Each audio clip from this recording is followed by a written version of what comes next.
Kepala Balai Besar Pengembangan Ternak dan Unggas Batu Raden dari Kementerian Pertanian, Sintong HMT Hutasoid menyebutkan, jika BPPT-UHPT dari Kementerian Pertanian telah menyalurkan 50.000 dosis vaksin PMK tahap pertama di berbagai daerah, termasuknya di Kabupaten Semarang.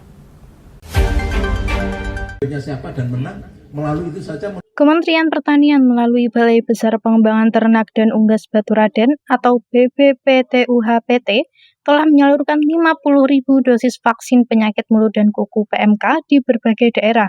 Salah satunya di Badan Milik Usaha Petani, BUMP, PT Nyawiji Kismar yang ada di Desa Kadirejo, Kecamatan Pabelan, Kabupaten Semarang.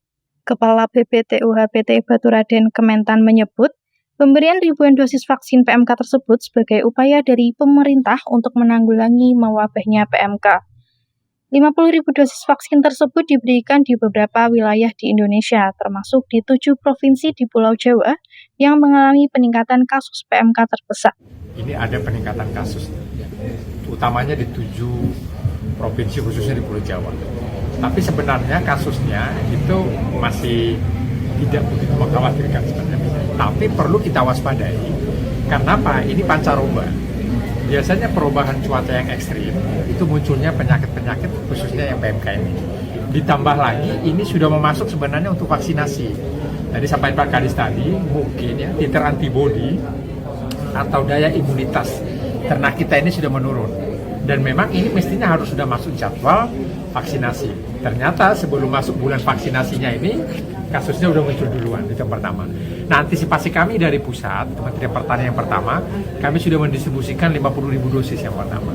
Dan ini termasuk tadi disampaikan, termasuk di Provinsi Jawa Tengah. Jadi Jawa Tengah, Jawa Timur, Jogja, dan Jawa Barat, ditambah Lampung. Jadi ini menjadi sentra-sentra ternak yang harus segera kita antisipasi supaya tidak menyebar. Sementara itu, Kepala Disnakeswan Provinsi Jawa Tengah, Haryanto Nugraha mengatakan, jika kasus aktif PMK sudah ditemukan di 25 kabupaten dan kota di Jateng. Pihaknya juga akan memperketat lalu lintas hewan ternak di perbatasan Provinsi Jawa Tengah. Terindikasi penyakit mulut dan kuku, dan itu memang sebarannya sudah di 25 kabupaten kota yang ada di Jawa Tengah. Kemudian juga di samping itu juga ada beberapa ternak yang dipotong paksa. Kemudian juga ada yang mati sekitar 56 ekor berdasarkan laporan dari Isignas. Pelaksana kegiatan di Jawa Tengah, satu pelaksana vaksinasi, kami kemarin mendapatkan vaksinasi sebanyak 8.750 dosis.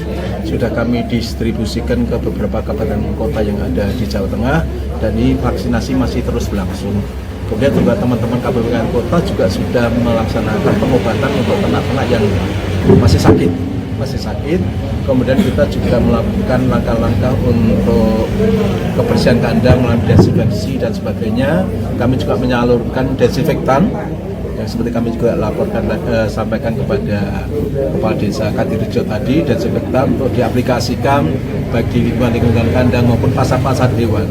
Kemudian kami juga melakukan investigasi, yaitu kegiatan setiap ada laporan dari para peternak yang ternaknya terindikasi penyakit mulut dan kuku, kemudian petugas akan mengecek untuk mengetahui betul apakah ternak itu benar-benar terindikasi penyakit mulut dan kuku atau tidak. Yang tidak kalah pentingnya, kita juga melaksanakan kegiatan komunikasi, informasi, edukasi, baik melalui perjumpaan langsung dengan para peternak, pedagang, jagal, kemudian juga melalui media sosial yang ada.